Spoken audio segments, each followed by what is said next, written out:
मुल्क से आज़मीन हुज्जाज मुक़द्दस नहीं जा सकेंगे। सऊदी शहरी और सऊदिया में मुकीम गैर मुल्की हज की सआदत हासिल कर सकेंगे। सऊदी हुकाम ने हज पॉलिसी 2021 का ऐलान कर दिया।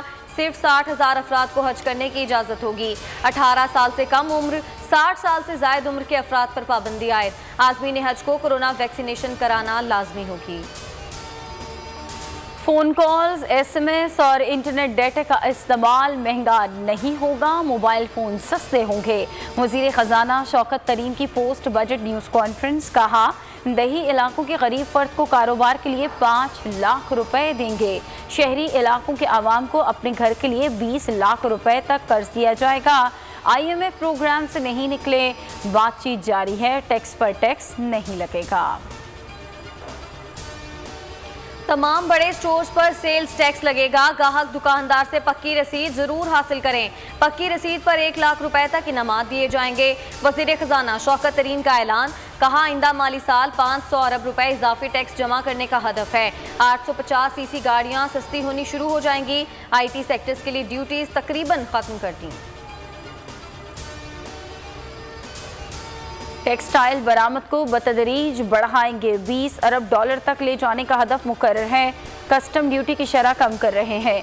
मुशीर तिजारत अब्दुल रज़ाक दाऊद ने post budget news conference. Khusro Bakhtiyar ने कहा कि कराची में 1,500 एकड़ पर मुहित इंडस्ट्रियल जोन कायम कर रहे हैं। सानिया नश्तर कहती हैं कि एहसास प्रोग्राम को 50 अजला तक ले जाएंगे। रकम 12,000 से बढ़ाकर 13,000 कर दी। विफाक और पंजाब के बजट को मंजूरी से रोका जाए। तमाम अपोजिशन जमातों के साथ मिलकर हिकमत अमली तैयार करें। नून लीग के कायद नवाज शरीफ की अपोजिशन लीडर शहबाज शरीफ को हिदायत। एहसन इकबाल कहते हैं, बजट तकारीर की कोई हैसियत नहीं, कामयाबी दावों से नहीं मिलती। आइंदा इलेक्शन में वोट चोरी हुआ तो हर पाकिस्तानी चौकीदारी करेगा।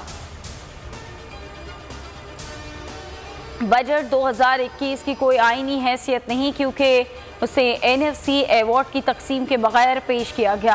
अपोजिशन जमातें गैर आईनी बजट को सेनेट से मंजूर नहीं होने देंगी।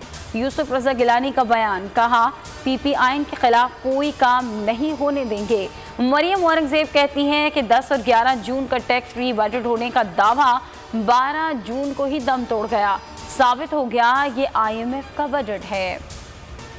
सखर में एडिशनल सेशन जज ने खुर्शीद शाह के बेटे और रुकने सिंध असम्बली फरूख शाह को नैब के हवाले कर दिया।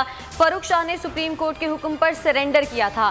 फरूख शाह से आमदन से जायद असासाजात केस की तफ्तीश करेगी। मुल्क में कोरोना के वार कम हो गए। 24 घंटों में 57 जाँ बहक, मजीद 1194 केसेस रिपोर्ट। मुस्बत कोरोना केसेस की शरह 3.34% रही। सिंध में कोरोना वैक्सीन ना लगवाने वाले 671 पुलिस अहलकारों और अफसरान की तनख्वाहें रोक दी गई। बनू में कोरोना वैक्सीन लगवाने से इनकार पर 6 लेडी पुलिस अहलकार मुअत्तल।